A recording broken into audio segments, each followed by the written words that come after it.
मित्रों, क्या आपको पता है कि गौ माता ने समस्त स्त्रियों को ऐसा कौन सा श्राप दिया था जिसकी वजह से आज तक समस्त नारी जातियों को वो श्राप भोगना पड़ रहा है। गौ माता का एक ऐसा श्राप जिसे टाला नहीं जा सका। दोस्तों, वो श्राप कौन सा था, जानने के लिए वीडियो को पूरा जरूर देखें। नमस्कार दोस्तों, स्वागत है आपका हमारे YouTube चैनल में। दोस्तों, सच्ची श्रद्धा से कमेंट में जरूर लिखें जय श्री राम, जय हनुमान। चलिए दोस्तों, वीडियो में आगे बढ़ते हैं और जानते हैं कि गौ माता ने समस्त स्त्रियों को ऐसा कौन सा श्राप दिया था। दोस्तों, एक समय की बात है जब भगवान श्री कृष्ण अपनी राजगद्दी पर विराजमान थे। तब उनके पास देवर्षि नारद मुनि आती है और कहते हैं, हे प्रभु, आज मैं मृत्युलोक में भ्रमण कर रहा था। तभी एक स्त्री ने पूछा, पहले स्त्रियों के बच्चे होते थे तो पैदा होते ही चलने लगते थे, परंतु अब ऐसा नहीं है, ऐसा क्यों? प्रभु, मुझे इस प्रश्न का उत्तर याद नहीं था, इसलिए मैं आपके पास आया। कृपया मुझे इस प्रश्न का उत्तर बताएं। तो श्री कृष्ण कहते हैं, हे देवर्षि, तुम्हारा ये प्रश्न समस्त स्त्री जाति के लिए अत्यंत महत्वपूर्ण है। अगर तुम इस प्रश्न के उत्तर को जानना चाहते हो तो ठीक है, मैं तुम्हें एक कथा सुनाता हूँ। तुमको इस कथा के माध्यम से पता चल जाएगा कि अब किस वजह से स्त्रियों का बच्चा पैदा होते ही चल नहीं पाता है। तब देवर्षि नारद कहते हैं कि मैं इस कथा को पूरा सुनूंगा, कृपया आप इस कथा को सुनाएं। तो दोस्तों, अगर आप भी जानना चाहते हैं कि इस प्रश्न का उत्तर क्या है तो मित्रों, वीडियो को लास्ट तक जरूर देखें और वीडियो को लाइक और चैनल को सब्सक्राइब अवश्य कीजिएगा। तो मित्रों, श्री कृष्ण कहते हैं, हे देवर्षि, एक नगर में एक रामचंद्र नामक व्यक्ति रहता था। रामचंद्र एक स्वार्थी व्यक्ति था। रामचंद्र के पास में एक गाय थी। वह गाय उसे दूध देती थी और रामचरण उस गाय को हरा भरा चारा खिलाकर उसका दूध निकाल करके उस दूध को बेच दिया करता था।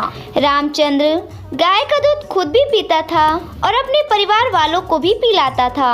गाय की दूध की वजह से ही रामचंद्र अपने घर की दिनचर्या चलाता था। रामचंद्र का समय इसी तरह से गुजर रहा था। कुछ दिनों के बाद एक समय ऐसा आया कि जब रामचरण को गाय ने दूध देना बंद कर दिया और जैसे ही गाय ने दूध देना बंद कर दिया तो इधर रामचंद्र ने उस गाय को चारा डालना बंद कर दिया। और एक दिन ऐसा आ गया कि उस दिन रामचरण ने गाय को बहुत मारा पीटा और उसने उस गाय को घर से ले जाकर जंगल में छोड़ दिया।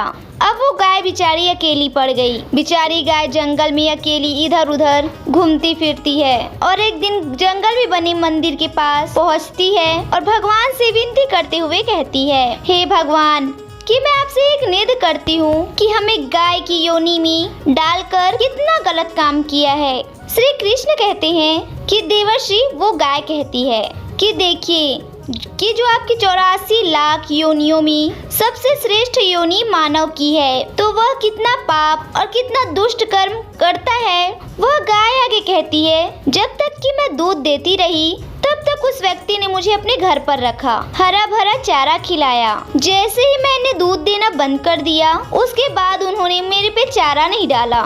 इतना ही नहीं, उन्होंने तो मुझे घर से बाहर भी निकाल दिया।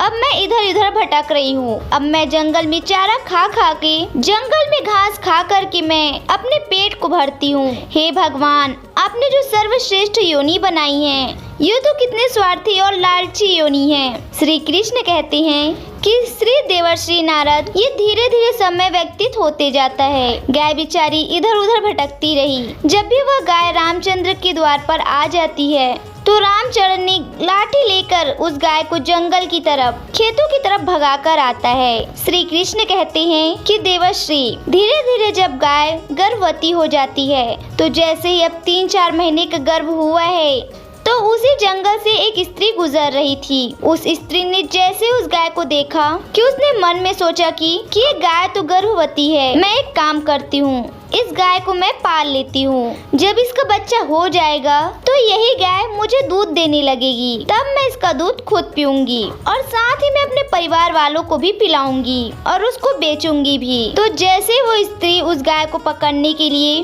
लाने के लिए जाती है और जब तक उसका पति वहाँ पर आता है तब तक वह गाय वहाँ से चली जाती है। धीरे धीरे समय और व्यतीत होता गया। श्री कृष्ण कहते हैं, हे देवर्षि, जब उस गाय का प्रसव का समय नजदीक आ गया, तब वह एकांत जगह में सुरक्षित जगह पर जाकर के उस गाय ने एक बछड़े को जन्म दिया।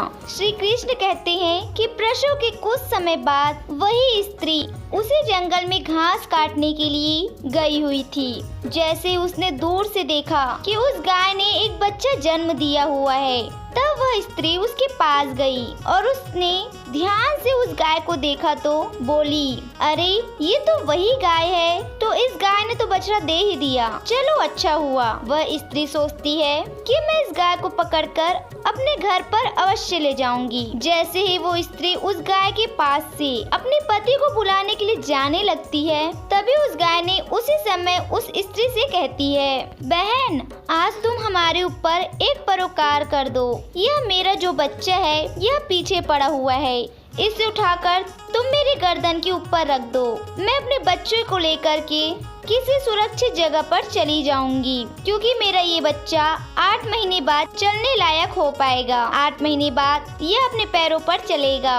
तो श्री कृष्ण कहते हैं कि देवर्षि नारद जैसी ये अब भी है, ऐसा पहले नहीं था। पहले गाय का बच्चा 8 महीने बाद ही अपने पैरों पे चलने लायक हुआ करता था। श्री कृष्ण कहते हैं, हे देवर्षि, कि जैसे उस स्त्री ने गाय की बात सुनी तो बहुत जोर जोर से हंसने लगी और कहने लगी, तुम्हारा बच्चा इतना गंदा है, इतनी गंदगी में पड़ा है, तो मैं उठा करके बच्चे को तुम्हारे कंधे पर क्यों रखूं? मैं तुम्हारे ऊपर यह परोपकार क्यों करूं? जैसे ही उस स्त्री ने उस गाय का बहुत मजाक उड़ाया। उस समय गाय बहुत असहाय थी, वो अपने बच्चे को उठा नहीं सकती।